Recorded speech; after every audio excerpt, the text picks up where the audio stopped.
But I still remember this day when I transitioned from being a trainee in fellowship and then went on to be an attending. I thought it's going to be all awesome behind all of this. You know, you finally arrived, you're done with your training, and your life is just awesome. And I thought, when I'm attending, then I have arrived. Well, boy, was I wrong. It was very different than what I expected. And after a few years, I found myself overwhelmed and kind of devalued, and I wasn't sure where to go from there. I was truly stuck. You know, I had my first child, and I suddenly felt like the constant mommy guilt of, you know, whenever you're at home, you're feeling guilty that you don't get the stuff done at the hospital that needs to be finished. And whenever you're in the hospital, you feel guilty that you're not with your children. Have you ever felt that way? Yeah, me too. And for years, I was stuck in this place. And I figured if I just work harder and stronger, then I would just figure it out and build an academic career that I really loved. But it wasn't all that easy. And I figured the harder I worked at things, the more difficult it actually became. And I was kind of spinning my hamster wheels around. And at some point, I just needed to say, there gotta be a different way. There gotta be a different way to lead a life and a career that I really loved, that doesn't abandon my family, but also make progress in my career. So I discovered that I could just blame everybody else and say, well, my institution is not supporting me, or the grant funding is hard, or that I could just dig in and figure it out myself. And that's exactly what I did. I figured that I needed to find a way to dig myself out of this hole and out of this pit, stop making excuses for myself or blaming everything on others, and figuring out where to go from here. So I immersed myself in things like leadership training and personal development. And I kind of replaced my Netflix binge watching late at night when I felt like I deserved it because I was tired and my kids just got to bed, to watching personal development videos or videos and online training that helped me learn skills to be more efficient and more productive by gaining my sanity back. And that's exactly what I want to share with you.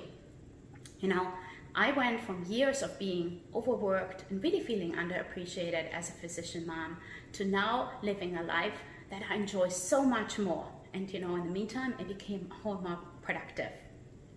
And I discovered 3 key factors that really made all of these things a lot easier. The first one was that I noticed that really everything rises and falls with leadership. And that as physicians, we're not trained as being good leaders. And that was really hard for me.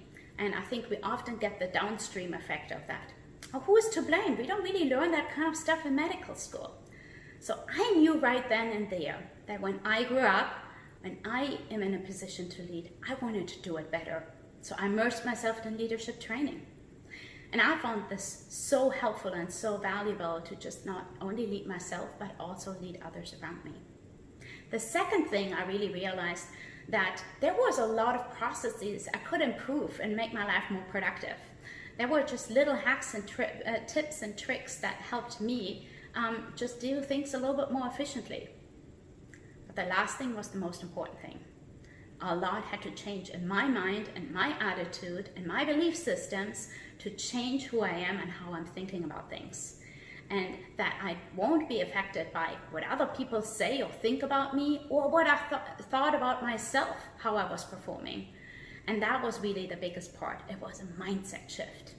And all these things, I'm now so passionate to help you, help other physician academic leaders, physician moms to change in your career, because there is a better way.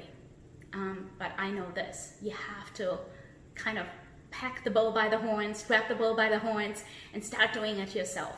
You cannot wait for somebody else to step in. If you're the person waiting until your faculty development comes around and changes your life, well, you might be waiting for a long time. But if you're the person who says enough is enough and I'm ready to take my career in my own hands and create the life and the career that I really love, I think you're going to love some of the resources I have here. I coach now physicians one-on-one, as well as developed a new membership community where physician moms that are in academia can exchange ideas, get leadership training, get teaching on mindset and those happy productivity hacks to change their career for better and create a life and a career they really love. So browse around the website and hey, hit me up and let me know if you want to join any of these programs. I would thoroughly enjoy working with you, and I do believe you can change your career for the better as well. Thank you. So that's what this is on. Let me hit that button again, and we are rocking and rolling. There we go. And action, go for it. Hey, so many times people ask me, and how can I actually make this all work and be productive in my day, especially these days as many of us are working from home. And I know this is really hard, especially if you're an academic physician mom and have research responsibilities and patient responsibilities.